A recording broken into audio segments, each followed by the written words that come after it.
అదే పార్టీలో చేరారా, అడ్వైజర్గా చేరారు? లేదు, టీఆర్ఎస్ పార్టీలో చేరాను. 2003లో అడ్వైజర్ కాదు, పార్టీలో చేరి నేను అదే హన్మకొండ టికెట్ అప్లై చేశాను. జయశంకర్ గారిని అడిగాను కూడా కేసీఆర్కి రికమెండ్ చేయమని. ఆయన రికమెండ్ కూడా చేశాడు. చేస్తే అప్పుడు పాపం ఈయనకు జయశంకర్ గారి హన్మకొండ టికెట్ ఎంపీ టికెట్ ఇస్తా అన్నారు పార్టీ పరంగా. అది ఇవ్వలేదు. ఇవ్వకుండా వినోద్ గారికి ఇచ్చారు. ఇవ్వకుండా ఎమ్మెల్యే టికెట్ ఆయనకు ఆఫర్ చేశారు హన్మకొండ. ఆయన రిఫ్యూజ్ చేశాడు. ఎందుకంటే దిలీప్కు నేను రికమెండ్ చేసి అందులో నేను నా క్లాస్మేట్ కొడుకును కదా, నేను ఇట్లా యాక్సెప్ట్ చేస్తాను, ఆయన విత్డ్రా అయిపోయాడు. నాకు వద్దే వద్దన్నాడు ఆయన. అప్పుడు ఆయన ఎలక్షన్స్లో రాలేదు, డైరెక్ట్ ఎలక్షన్స్లో. నాకు అది రాకుండా మీకు జ్ఞాపకం ఉంటే మందాడి సత్యనారాయణ రెడ్డి గారికి ఇచ్చారు. అది ఒక అప్పుడున్న స్ట్రాటజీస్. ఇప్పుడు కేసీఆర్కి నేను అంత దగ్గర కాదు. బట్ ఆ తర్వాత జరిగిన పరిణామాల లోపల నాకు టికెట్ రాకపోవటం, నేను అయినా పార్టీలో కొనసాగి ఉద్యమంలో కొనసాగటం, నన్ను ఢిల్లీ తీసుకెళ్ళటం, మళ్ళీ నేను సర్వీస్లో చేరాల్సి వచ్చింది. ఎందుకంటే ఆయన నన్ను ప్రైవేట్ సెక్రటరీగా చేరి నువ్వు తర్వాత సంగతి తర్వాత చూద్దాం అని అన్నారు. అంటే రీజాయిన్ అయ్యాను సర్వీస్లో. చేరిన సందర్భంలో సెంట్రల్ సర్వీస్లో 3.5-4 years ఆయనకు నేను ఆంతరిక కార్యదర్శిగా పనిచేశాను. మీరన్నా అంతకుముందు ఢిల్లీలో ఉన్నటువంటి ఇతర పార్టీలతో కలవడం, లాబింగ్ చేయడం, వాళ్ళతో తెలంగాణకు అనుకూలమైన లెటర్ తీసుకోవాల్సిన అవసరం ఏర్పడింది. అంటే మీకు జ్ఞాపకం ఉంటే యూపీఏ 1 అజెండాలో టీఆర్ఎస్ చేరడానికి కారణం ఏంటంటే తెలంగాణ ఇస్తామని, కాన్సెన్సస్ ద్వారా, కన్సల్టేషన్ ద్వారా ఇస్తామన్నారు. ఏది ఇతర పార్టీలతో. వాళ్ళు ఆ యూపీఏలో ఉన్న ఇతర పార్టీస్ అందరితో కాన్సెన్సస్ కావాలి. ఎట్లా మరి కాన్సెన్సస్ అంటే వాళ్ళు కాన్సెంట్ కావాలి. కాన్సెంట్ అంటే ప్రతిసారి మేము వారం రోజుల ముందు ఎంపీలు వినోద్ గారు, నేను, రవీంద్ర నాయక్, మత్స్యం రెడ్డి, మా పని అదే. ఆ పార్టీలో హెడ్ క్వార్టర్స్ పోవటం, తెలంగాణ లిటరేచర్ వాళ్ళకి ఇవ్వడం, వాళ్ళని కన్విన్స్ చేయడం. తర్వాత ఒక మెయిన్ మీటింగ్ అసలు కేసీఆర్తో పాటు వాళ్ళ అధినేతలతో, సిపిఐ కావచ్చు, సిపిఎం కావచ్చు, any national party, even Shibu సోరెంది కావచ్చు, ఇట్లా అన్ని జాతీయ ఆర్ఎల్డి అజిత్ సింగ్ వాళ్ళ పార్టీ కావచ్చు, ఇట్లా దేవగౌడ పార్టీ కావచ్చు, అన్ని పార్టీతో కలవడం, మాట్లాడడం, వాళ్ళ అధినేతలతో ఒక ప్రెస్ మీట్ ఏర్పాటు చేయడం. అది అయిన తర్వాత తెలంగాణకు అనుకూలంగా వాళ్ళు ఇవ్వాల్సిన లెటర్ కోసం, మీకు తెలుసు అది ఒక రోజులో సాధ్యమయ్యే పని కాదు. మళ్ళీ వాళ్ళ వెనుకబడి వారం రోజులు 10 రోజులు డైలీ పోయి తిరిగితే తప్ప ఆ అనుకూలమైన పాలసీ డెసిషన్స్ వాళ్ళ పార్టీ తరపున అట్లా లెటర్స్ సాధించడానికి చాలా కష్టపడాల్సి వచ్చింది. దాదాపుగా ఒక 20-21 లెటర్స్ మేము అన్ని పార్టీల్లో తిరిగి ప్రెస్ మీట్ అయిపోగానే దాన్ని తీసుకొచ్చి ఫ్రీడమ్ కమ్యూనిటీకి ఇవ్వాల్సి వచ్చింది. ఎందుకంటే అప్పుడు ఫ్రీడమ్ కమిటీని కాన్స్టిట్యూట్ చేశారు. కాన్సెన్సస్ అండ్ కన్సల్టేషన్ అనే ప్రాసెస్ని లాజికల్ కంక్లూజన్ తీసుకురావడానికి కాంగ్రెస్ ఏం చేసిందంటే ఒక ప్రణబ్ ముఖర్జీ కమిటీని పెట్టింది. ఆ కమిటీ వాళ్ళ ద్వారా వాళ్ళు పిలిస్తే ఒక మీటింగ్ అయిన తర్వాత మళ్ళీ ఇంకో మీటింగ్ అవడానికి టైం పట్టేది. ఈ లోపల ఆ పార్టీలతో లెటర్స్ తీసుకురావడం అనేది మేము ఒక అజెండా పెట్టుకున్నాం. కేసీఆర్ ఐడియా అది. దాని ప్రకారంగా ప్రతి పార్టీ లెటర్ ఇచ్చిన తర్వాత 21 దాదాపు యూపీఏ పార్ట్నర్స్ లెటర్స్ ఇచ్చిన తర్వాత న్యాచురల్గా ఒక కంపల్షన్ క్రియేట్ అయింది కాంగ్రెస్ మీద. ఇవన్నీ అయిపోయినాయి, ఇంకేముంది మీరు అంటున్న కాన్సెన్సస్ వచ్చినాయి కదా, కాన్సెంట్స్ వచ్చినాయి కదా, ఇంకా లేట్ ఎందుకు అనేటువంటి ప్రెషర్ పెట్టడానికి ఈ లెటర్స్ అన్ని కూడా ఆ రోజుల్లో డెఫినెట్గా లెటర్స్ అన్ని కీలక పాత్ర.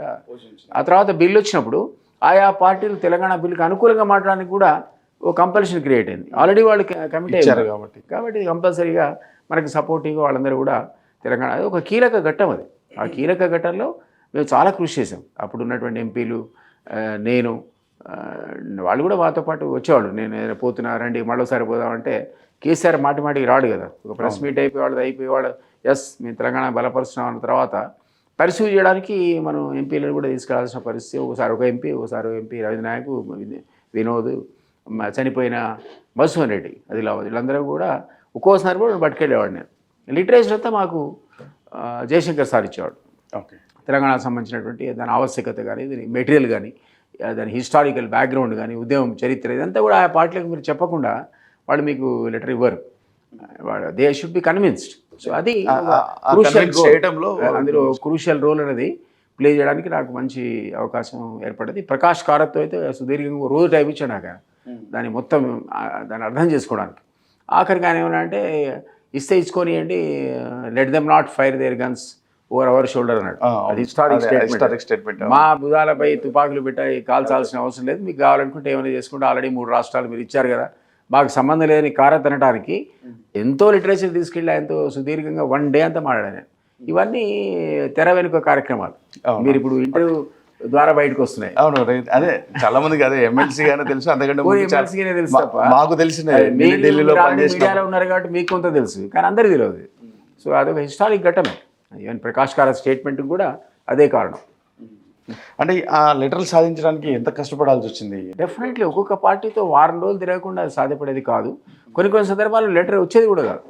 ఫర్ ఎగ్జాంపుల్ డిఎంకే పార్టీ ఉంది, ఆయనతో పాటు కలిసి మేము మీటింగ్ పెట్టుకున్నాం, డిఎంకే కూడా మంచిది కన్సిడర్ చేస్తామని చెప్పి ఓపెన్గా చెప్పారు. బట్ కరుణానిధి ఎన్నిసార్లు పోయినా లెటర్ ఇవ్వలేదు. కరుణానిధి గారు నేను చాలాసార్లు కలిసాను తర్వాత, ఆయన కానీ తురు మారని వెళ్ళాను. అయినా కూడా అక్కడ ఇలంగో అని ఆయన ప్రైవేట్ సెక్రటరీ ఉండేవాడు, అది కూడా మీరు అడుగుతున్నారు బయటకు వస్తుంది. ఇలంగో అని కూడా ప్రైవేట్ సెక్రటరీ టు కరుణానిధి. తర్వాత ఆయన పార్లమెంట్ సభ్యుడు అయ్యాడు, డిఎంకేకి ఫ్లోర్ లీడర్ అయ్యాడు.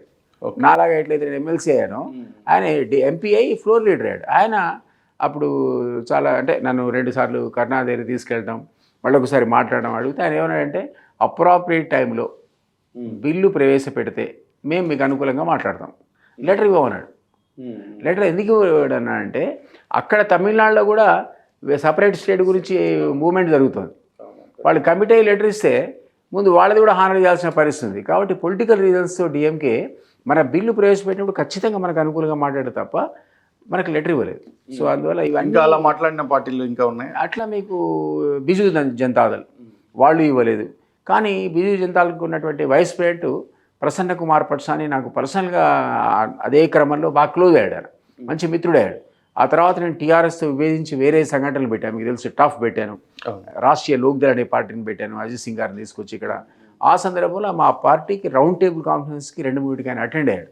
ఎప్పుడైతే నిజంగా బిల్లు చర్చకు వచ్చిందో పార్టీ పక్కకు పెట్టారు, ఆ బిల్లుకి అనుకూలంగా మాట్లాడాడు. మనకున్న పర్సనల్ ఈక్వేషన్స్ అది కూడా ఒక అచీవ్మెంటే నాకు. అది బిజు జనతాదళ్ తరఫున కూడా మద్దతు సాధించడం అనేది అసలు పార్టీకి ఇష్టం లేకుండా పార్లమెంట్లో అనుకూలంగా మారడం మామూలు విషయం కాదు.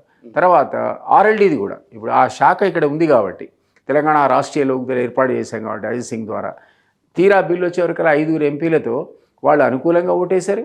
దాని గురించి ఇప్పుడు ఆ పార్టీ అధ్యక్షుడు అజిత్ సింగ్ గారు చనిపోయిన తర్వాత మీకు తెలుసు, మీరు ఆ మీటింగ్స్ కవర్ చేశారు కూడా ఆ రోజుల్లో రాష్ట్రీయ లోక్దళ్ మావి. అయితే ఆ అజిత్ సింగ్ గారి కొడుకు జయంత్ చౌదరి ఈరోజు దాని అధ్యక్షుడు. ఆ రోజు ఆయన చాలా అద్భుతంగా మాట్లాడాడు, అసలు కేసీఆర్ లేడు సభలో. అవును, చాలా అద్భుతంగా జయంత్ చౌదరి ఆ స్పీచ్ మీరు తెప్పించుకునేప్పుడు చూస్తే హిస్టారిక్ నెసెసిటీ ఆఫ్ తెలంగాణ గురించి చాలా అద్భుతమైన ప్రసంగం ఇచ్చిన వాళ్ళు జయంత్ చౌదరి ఒకడు. ఇవన్నీ చరిత్రలో ఉన్నటువంటి ఒక సత్యాలు.